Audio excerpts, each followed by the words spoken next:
پہلے غالباً ابو طالب کا انتقال ہوا، پھر حضرت خدیجہ کا۔ تو حضور پاک علیہ الصلاۃ والسلام کے یہ دونوں بہترین مددگار تھے دین اسلام کی تبلیغ اور اس کی نشر و اشاعت میں۔ تو دونوں کے رخصت ہونے سے آپ بہت زیادہ غمزدہ ہو گئے، اس لیے اس سال کا نام عام الحزن رکھا گیا، غم کا سال۔ تو حضور پاک علیہ الصلاۃ والسلام کے دین کی آپ شروع سے حمایت کرتے رہے، مدد کرتے رہے، اور آپ کو اجازت دے دیے کہ آپ برملا آپ اس دین کی تبلیغ کیجئے، قریش کو میں سنبھال لوں گا۔ بہرحال آپ کے بارے میں مختلف اقوال ہیں، اس لحاظ سے بعض لوگوں نے آپ کی نجات کے بارے میں بھی لکھا ہے، جیسے علامہ زینی دہلان رحمۃ اللہ علیہ، یہ عرب ہیں، 1304 ہجری غالباً ان کی سن وفات ہے، یعنی تقریباً 150 سال پہلے کے شافعی عالم دین ہیں۔ اسن المطالب فی نجاتی ابی طالب بلکہ کتاب لکھے ہیں، جس میں انہوں نے یہ ثابت کیا کہ ان کے ایمان جو بھی مسئلہ ہے ان کی نجات کے بارے میں لکھا کہ سب سے بہترین مطلب حضرت ابو طالب کی نجات کے بارے میں، یعنی حضرت ابو طالب کو اللہ تعالیٰ قیامت کے دن حضور پاک علیہ الصلاۃ والسلام کے طفیل نجات عطا کرے گا۔ سبحان ایک جیسا کہ قول حضرت عبداللہ اور حضرت آمنہ رضی اللہ عنہما کے بارے میں بھی سیرت کی کتابوں میں لکھا ہوا ہے کہ جنہوں نے نبوت کا زمانہ نہیں پایا ان کا امتحان لیا جائے گا قیامت کے دن، فترت کے زمانے میں جو گزر گئے۔ فترت یعنی جس دور میں کوئی نبی نہ ہو، جیسے حضرت عیسیٰ علیہ الصلاۃ والسلام اور حضور صلی اللہ علیہ وسلم کے درمیان تقریباً 600 سال کا عرصہ ہے، تو وہ زمانہ فترت کہلاتا ہے جس میں کوئی نبی نہ ہو۔ تو زمانہ فترت میں جو لوگ تھے ان کا امتحان لیا جائے گا، ان کو قیامت کے دن کہا جائے گا ایمان لاؤ، یا آگ میں داخل ہونے کا حکم دیا جائے گا، تو بلا چوں چرا فوراً حکم کی تعمیل کریں گے تو ان کو اہل ایمان میں شمار کیا جائے گا۔ بہرحال حضرت ابو طالب کے بارے میں جو 3 قول ہیں، توقف یہ زیادہ اس لیے بھی بہتر ہے کہ کفر کا حکم لگانے سے بہتر ہے کہ خاموشی اختیار کی جائے یا کچھ نہ کہا، ان کا معاملہ اللہ کے حوالے کیا جائے۔ اللہ رسول بہتر جانتے ہوئے ہے کیا حقیقت میں معاملہ؟ جی ہاں، یہ حضرت عبد المطلب کا عجیب و غریب خواب تھا۔ اب اس کے بعد ایک ہے زید بن عمرو بن نفیل کی زندگی انتظار رسول میں گزر گئی۔ عرب میں جب شرک پھیل چکا تھا، بت پرستی عام ہو چکی تھی، اس وقت بھی کچھ فطرت شناس لوگ موجود تھے جن کی فطرت سلیم تھی، یعنی سلامتی والی تھی، اللہ کو ایک ماننے والے تھے، بتوں کی عبادت نہیں کرتے تھے، شراب سے دور رہتے تھے، زنا سے دور رہتے تھے۔ ان میں ایک زید بن عمرو بن نفیل بھی ہیں جو موحد تھے، حضور صلی اللہ علیہ وسلم کے انتظار میں تھے، اور حضور پاک علیہ الصلاۃ والسلام کی بعثت سے پہلے ان کا انتقال ہو گیا۔ عامر بن ربیعہ عدوی سے روایت ہے کہ زید بن عمرو بن نفیل سے میری مکے سے باہر ملاقات ہوئی، وہ غار حرا میں نماز پڑھنے جا رہے تھے۔ اس وقت ان کی اپنی قوم سے مخالفت کھل کر سامنے آ گئی تھی، کیونکہ وہ ان کے بتوں اور بت پرستی سے بیزار تھے۔ زید بن عمرو بن نفیل بتوں سے اور بتوں کی عبادت سے بیزار تھے۔ زید بن عمرو کہنے لگے، اے عامر، مجھے اپنی قوم سے سخت مخالفت ہے، میں ابراہیم خلیل اللہ اور ان کے بیٹے حضرت اسماعیل علیہ السلام کے دین پر کاربند ہوں، دین ابراہیمی پر میں کاربند ہوں، یعنی اس پر قائم ہوں، میں انہی کی طرح اس قبلے کی طرف رخ کر کے نماز پڑھتا ہوں، یعنی کعبے کی طرف، جو بھی طریقہ تھا سمجھے اللہ کی عبادت کا اس وقت۔ کاربن کا ایک معنی جو ہے ڈٹے ہوئے رہنا بھی آتا ہے، جی، یعنی اس پر قائم و مضبوطی اس پر قائم ہوں، جمع ہوا ہوں۔ فَأَنَا أَنْتَظِرُ نَبِيًّا مِّن وُلْدِ إِسْمَاعِيلَ مِن بَنِي عَبْدِ الْمُطَّلِبِ اسْمُهُ احمد، میں اس نبی کا منتظر ہوں جو اولاد اسماعیل علیہ السلام میں سے ہوں گے، بنو عبد المطلب سے ظاہر ہوں گے، اور نام نامی اسم گرامی احمد ہوگا۔ اے عامر، میں ان کا زمانہ نہ پا سکوں گا، مگر میں ان پر ایمان لاتا ہوں، ان کی تصدیق کرتا ہوں اور ان کی نبوت کی گواہی دیتا ہوں۔ اگر تم سے زندگی وفا کرے، یعنی اس نبی کے تشریف لانے تک تم زندہ رہو اور تم اس رسول کو دیکھو تو ان کی خدمت میں میرا سلام عرض کر دینا۔ یہ زید بن عمرو بن نفیل ہے۔ اے عامر، میں تمہیں اس رسول کا حلیہ مبارکہ بتا دیتا ہوں، یعنی ان کا ناک نقشہ کیسا ہوگا وہ میں تمہیں بتا دیتا ہوں، تاکہ تم پر بات مخفی نہ رہے، یعنی کوئی بات پوشیدہ نہ رہے، تم آسانی سے حلیے کو دیکھ کر پہچان سکو۔ میں نے کہا، فرمائیے، بتائیے۔ تو وہ کہنے لگے، وہ زیادہ پست قامت ہوں گے، نہ زیادہ دراز قد، یعنی لمبے بھی نہیں ہوں گے، پست قد بھی نہیں ہوں گے، میانہ قد ہوں گے، درمیانی قد ہوگا، بال زیادہ گھنے ہوں گے، نہ زیادہ کم. ان کی آنکھوں میں ہمیشہ سرخی رہا کرے گی، سرخ ڈور ہوگی آنکھوں میں. دونوں کندھوں کے درمیان لال ریڈ کلر کی ایک لکیر ہوگی آنکھوں میں. دونوں کندھوں کے درمیان مہر نبوت ہوگی، گوشت کا ابھرا ہوا حصہ ہوگا ایک، جو ان کے نبی ہونے کی نشانی ہوگی. نامی اسم گرامی احمد ہوگا صلی اللہ علیہ وسلم. اسی شہر مکہ میں ان کی ولادت اور بعثت ہوگی، یعنی مکے میں آپ کی پیدائش ہوگی اور مکے میں ہی آپ نبوت کا اعلان فرمائیں گے. پھر ان کی قوم انہیں یہاں سے نکال دے گی، مکے سے نکلنے پر مجبور کرے گی، کیونکہ وہ ان کے دین کو نہ مانیں گے. مشرکین عرب ان کے دین کو قبول نہیں کریں گے. اس طرح وہ یثرب کی طرف ہجرت کریں گے، یعنی مدینہ منورہ کی طرف اللہ کے حکم سے ہجرت کریں گے. وہاں ان کا دین خوب پھیلے گا. مدینہ میں دین اسلام کی نشر و اشاعت ہوگی، وہاں کوئی رکاوٹ نہیں ہوگی. اے عامر ان سے دھوکہ مت کرنا، کیونکہ میں دین ابراہیمی کی تلاش میں ہر ملک گیا ہوں، اور جس یہودی یا عیسائی یا مجوسی سے سوال کیا اس نے مجھے یہی جواب دیا کہ یہی دین تمہارے بعد آنے والا ہے، اور اس رسول کی وہی صفات سب نے بیان کی جو میں نے تمہیں بتلائی ہیں، اور سب کا یہی کہنا تھا کہ ان کے علاوہ اب کوئی نبی باقی نہیں رہ گئے ہیں، اب صرف نبی آخر الزمان کی آمد باقی ہے. تمام انبیاء کا سلسلہ تقریباً ختم ہو چکا. تو حضرت زید بن عمرو بن نفیل دین حق کی تلاش میں مختلف شہروں کا سفر کیے، اور جتنے بھی یہودی عیسائی اس وقت جو حق پرست تھے، پادریوں سے ملاقات بھی ہوئی تو سب نے یہی بتایا کہ اب صرف ایک ہی نبی کی آمد باقی ہے، اور پوری دنیا میں شرک اور کفر پھیل گیا ہے. اس نبی کا انتظار کرو، اگر موقع ملے، ان کا زمانہ ملے تو ان کی تصدیق کرو، ان کے ہاتھ پر ایمان لاؤ اور ان کے دین کی مدد کرو. عامر کہتے ہیں اس دن سے میرے دل میں اسلام کی عظمت بیٹھ گئی. جب نبی کریم صلی اللہ علیہ وسلم نے نبوت کا اعلان فرمایا، میں اس وقت اپنی قوم میں ذمہ دار شخص سمجھا جاتا تھا. قوم کے ذی فہم سمجھدار لوگوں میں آپ کا شمار ہوتا تھا. ہماری قوم تعداد میں قریش سے کہیں کم تھی، اس لیے میں کھل کر آپ کے ساتھ شامل نہ ہو سکا. البتہ دل میں اسلام لے آیا، دل میں اسلام کی عظمت بیٹھ گئی، محبت آ گئی. بعد میں نے نبی کریم صلی اللہ علیہ وسلم کو زید بن عمرو بن نفیل کا پیغام پہنچایا، کیونکہ زید بن عمرو بن نفیل حضور پاک علیہ السلام کے اعلان نبوت سے پہلے گزر چکے تھے، رخصت ہو گئے تھے. نبی کریم صلی اللہ علیہ وسلم نے ان کے لیے رحمت کی دعا فرمائی، اللہ ان پر رحم فرمائے کہا، اور ارشاد فرمایا میں نے انہیں جنت میں دیکھا ہے کہ دامن گھسیٹتے ہوئے خرامہ چل رہے ہیں. یعنی موحد ہونے کی وجہ سے، دین ابراہیمی پر قائم رہنے کی وجہ سے میں نے انہیں جنت میں دیکھا ہے کہ وہ جنت میں خوش و خرم چل رہے ہیں.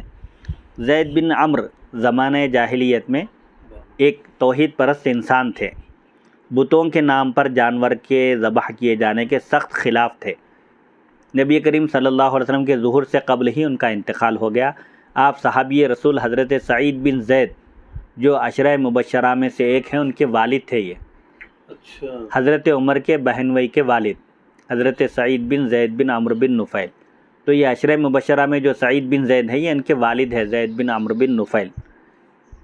اور حضرت عمر فاروق رضی اللہ عنہ کے چچازاد بھائی بھی تھے. یہ سگے چچازاد، ہاں سگے چچازاد بھائی، کیونکہ دونوں کے دادا نفیل ہیں، سعید بن زید بن عمرو بن نفیل. ہاں، نبی کریم صلی اللہ علیہ وسلم کا ارشاد ہے قیامت کے دن زید بن عمرو ایک مستقل امت کی حیثیت میں اٹھائے جائیں گے.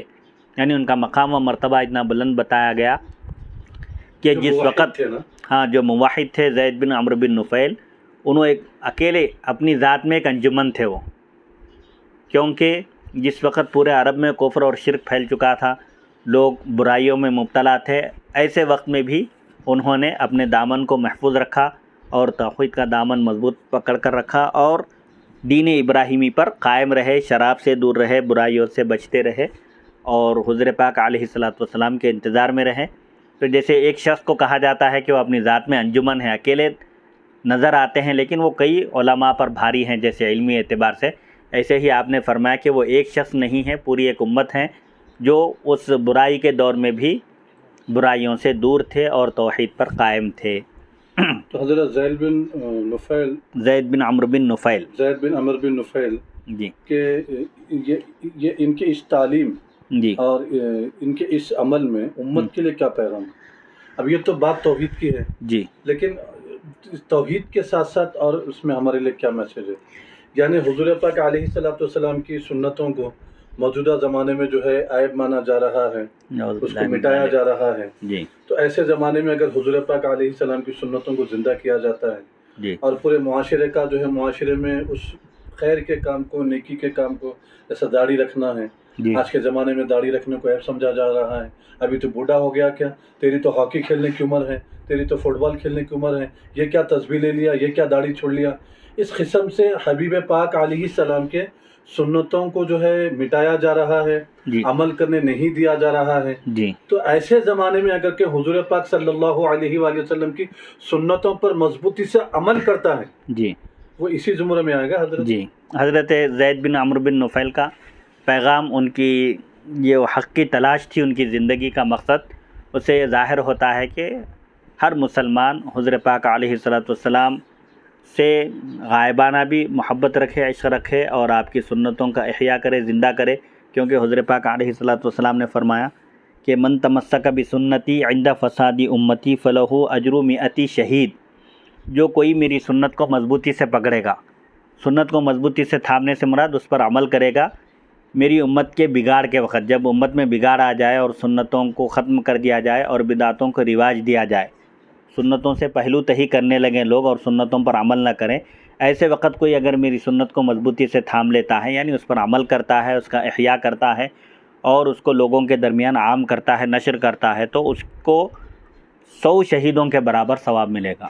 سبحان اللہ، سبحان. اسی طرح جب برائی عام ہو جائے معاشرے میں، سوسائٹی میں، تو ایسے وقت بھی اپنے دامن کو بچانا، اپنے آپ کو محفوظ رکھنا، برائیوں سے دور رکھنا، یہ اس بات کی بھی حضرت زید بن عمرو بن نفیل کی حیات اور ان کے رویے سے اس بات کی بھی تعلیم ہم کو ملتی ہے اور یہ پیغام ملتا ہے کہ ساری دنیا میں بھی اگر کفر و شرک پھیل جائے تو ایک مسلمان کو اپنے ایمان پر، توحید پر قائم رہنا چاہیے، کیونکہ ایمان کی دولت سے بڑھ کر کوئی اور دولت نہیں ہے، اور نجات کا دار و مدار اور اخروی زندگی کا دار و مدار بھی ایمان کی سلامتی اور اس کی حفاظت پر موقوف ہے.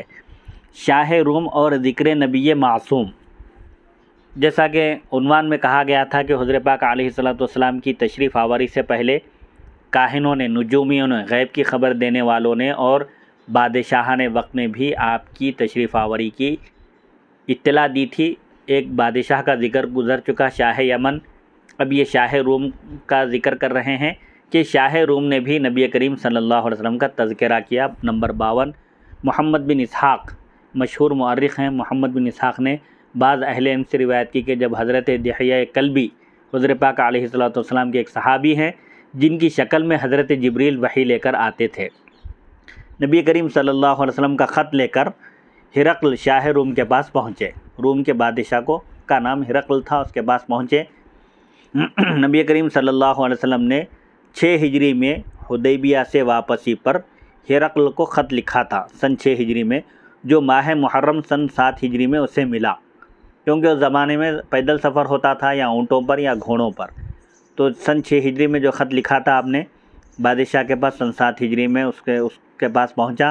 شاہ ہرقل ان دنوں فارس کی فوجوں کو شکست دے کر اور ان سے اپنی پرانی شکست کا بدلہ لے کر فارغ ہوا تھا، یعنی اس وقت فرصت میں تھا. وہ سب سے اپنا بدلہ لے کر اس نے نظر مانی تھی کہ فارس پر فتح حاصل کرنے اور انہیں اپنے ملک سے نکال باہر کرنے کے بعد پاپیادہ یعنی پیدل بیت المقدس کی زیارت کے لیے جائے گا. چنانچہ فصل خریف، خزاں کے موسم میں، فصل خریف میں سن 628 عیسوی کو میں وہ اپنی نظر پوری کرنے کے لیے بیت المقدس پہنچا. ادھر حضرت دحیہ حاکم بصرا کے پاس پہنچے. اس نے آپ کو اپنے نمائندے کے ساتھ بیت المقدس بھیج دیا. وہیں ہرقل نے نبی کریم صلی اللہ علیہ وسلم کا گرامی نامہ پڑھا، خط پڑھا.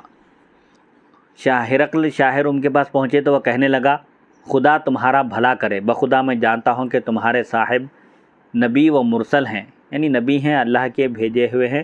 یہی وہ نبی ہیں جن کا ہمیں انتظار تھا، ہماری کتابوں میں انہی کا تذکرہ ہے، مگر اہل روم سے میری جان خطرے میں ہے. اگر یہ بات نہ ہوتی تو میں ان کی اطاعت کرتا. تم صفاتر پادری کے پاس جا کر اپنی بات کہو.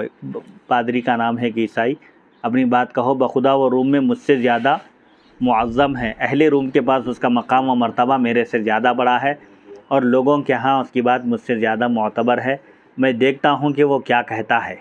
حضرت دحیہ اس کے پاس گئے اور اسے ہرقل کی طرف نبی کریم صلی اللہ علیہ وسلم کی طرف سے آیا ہوا پیغام بتلایا۔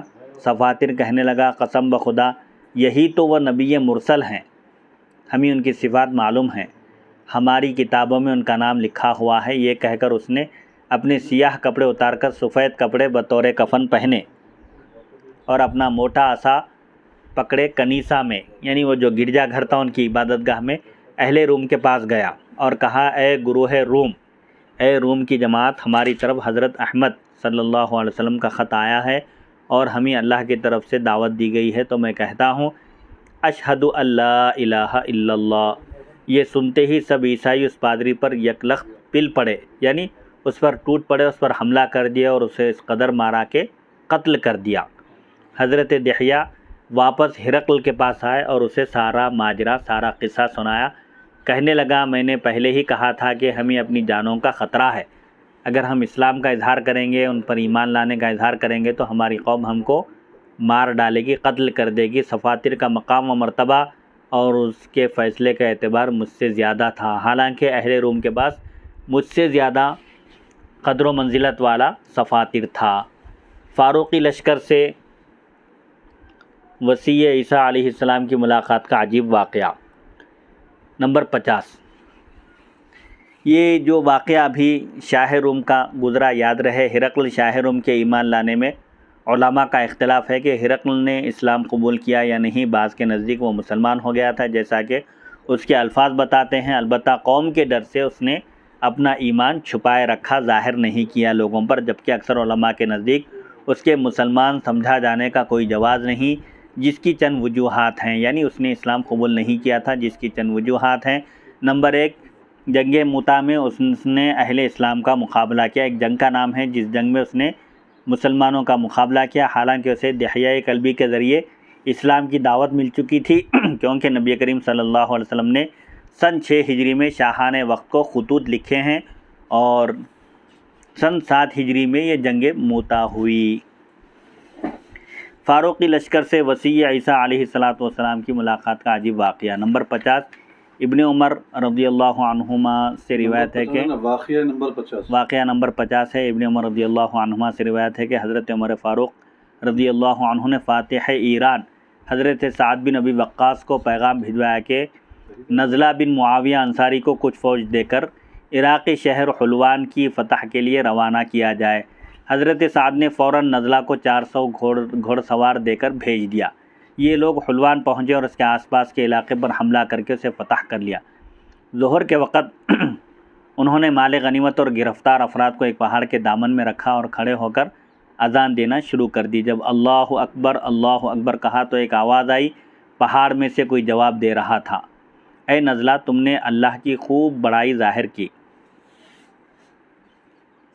یہ ہرقل کا جو واقعہ گزرا بھی، اس میں ایک مسند احمد بن حنبل میں حدیث ہے کہ ہرقل نے شاہ روم کے بادشاہ نے جنگ تبوک، یہ تبوک مقام کا نام ہے، تبوک سے نبی کریم صلی اللہ علیہ وسلم کو خط لکھا تھا کہ میں مسلمان ہوں۔ نبی کریم صلی اللہ علیہ وسلم نے فرمایا تو جھوٹ کہتا ہے، وہ اپنی نصرانیت پر قائم ہے۔ دیکھیے مدارج النبوت جلد 1 صفحہ 326 اردو۔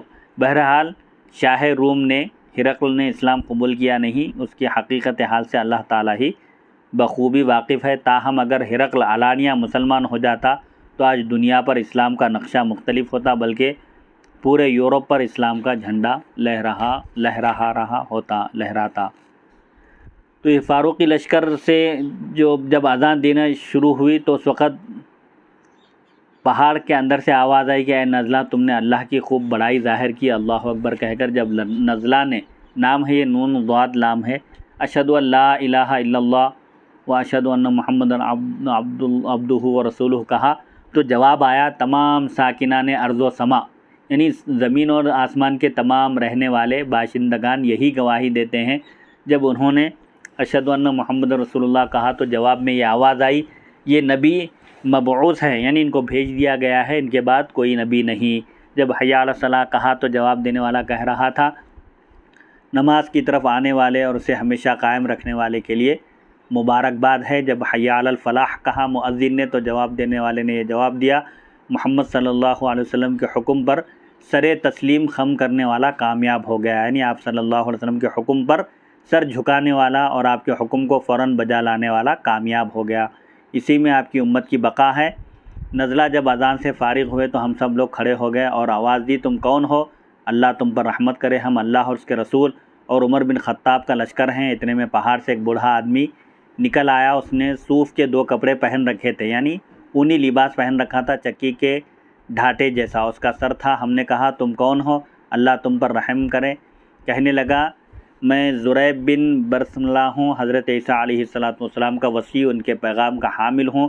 انہوں نے ہی مجھے اس پہاڑ میں بٹھا کر میرے لیے لمبی عمر کی دعا کی تھی، یہاں تک کہ آپ آسمان سے اتریں گے، آخر زمانے میں آسمان سے اتر کر صلیب توڑ دیں گے، جو عیسائیوں کا جو نشان ہے گلے میں وہ لٹکاتے ہیں، وہ صلیب توڑ دیں گے، خنزیر کو یعنی بد جانور کو قتل کریں گے اور نصارہ کے خود ساختہ دین سے اظہار بیزاری کریں گے، یعنی نصارہ کے خود اپنے بنائے ہوئے دین سے آپ بیزاری کا اظہار کریں گے۔ میں اگرچہ نبی کریم صلی اللہ علیہ وسلم سے ملاقات نہیں کر سکا، تاہم تم لوگ میری طرف سے عمر فاروق کو سلام پہنچانا اور میرا پیغام دینا کہ اے عمر، لوگوں کو راہ حق پر گامزن، یعنی لوگوں کو حق کی راہ پر جمانا اور حق سے قریب تر رکھو کہ قیامت قریب ہے، اور جب امت محمدیہ میں یہ امور ظاہر ہو جائے تو بھاگ جانا بہتر ہوگا، یعنی حق سے انحراف ہو، لوگ منہ موڑ لیں اور دین اسلام سے دور ہوتے چلے جائیں، اس کی تعلیمات پر عمل کرنے سے دور ہو جائیں، تو اس وقت آبادی سے دور ہو کر پہاڑوں میں جا کر بسیرا کرنا اور اپنے دین اور ایمان کی حفاظت کرنا بہتر ہوگا۔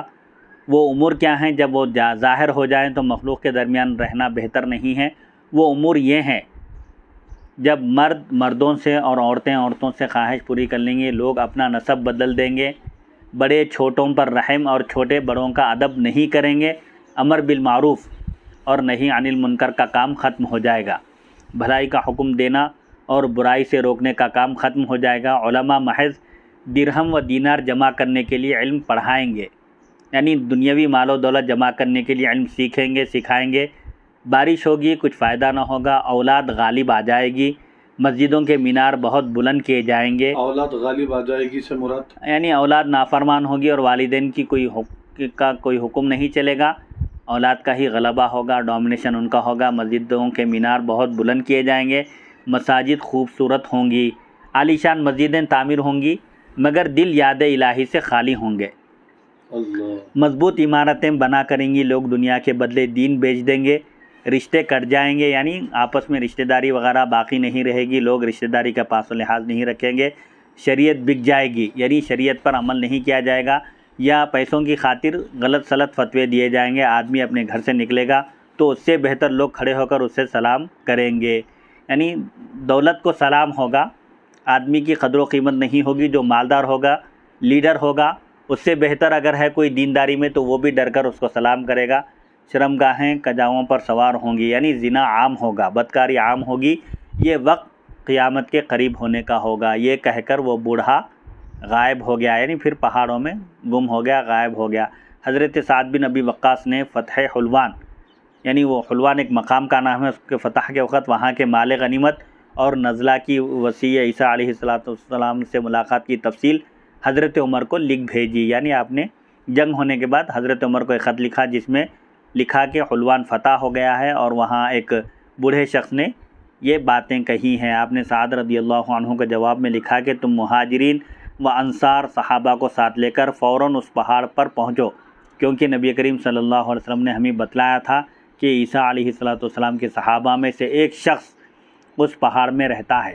حضرت سعد بن ابی وقاص 4000 مہاجرین و انصار کو لے کر وہاں پہنچے اور 40 دن تک اذانیں دیتے رہے، مگر کوئی جواب نہیں آیا۔ صرف ایک مرتبہ اذان کا جواب آیا، اور جو عیسیٰ علیہ السلام نے جس شخص کو مقرر کیا تھا لمبی عمر کی دعا دے کر، وہ شخص باہر آیا اور حضور پاک علیہ السلام کی تعریف اور توصیف بیان کر کے کچھ نصیحتیں کر کے پھر چلا گیا۔ انشاءاللہ اگلی نشست میں نمبر 51 سے عرب کا ایک درویش خدا مست ظہور اسلام کی بشارت دیتا رہا، یعنی عرب میں ایک متقی پرہیزگار شخص تھا جو اللہ تعالیٰ کی وحدانیت کا قائل تھا، اسلام کی آمد کی وہ خوشخبری دیتا رہا۔ انشاءاللہ اگلی نشست میں اس موضوع پر گفتگو ہوگی۔ وصلی اللہ تعالی علی خیر خلقہ سیدنا محمد و آلہ و صحبہ اجمعین والحمد للہ رب العالمین۔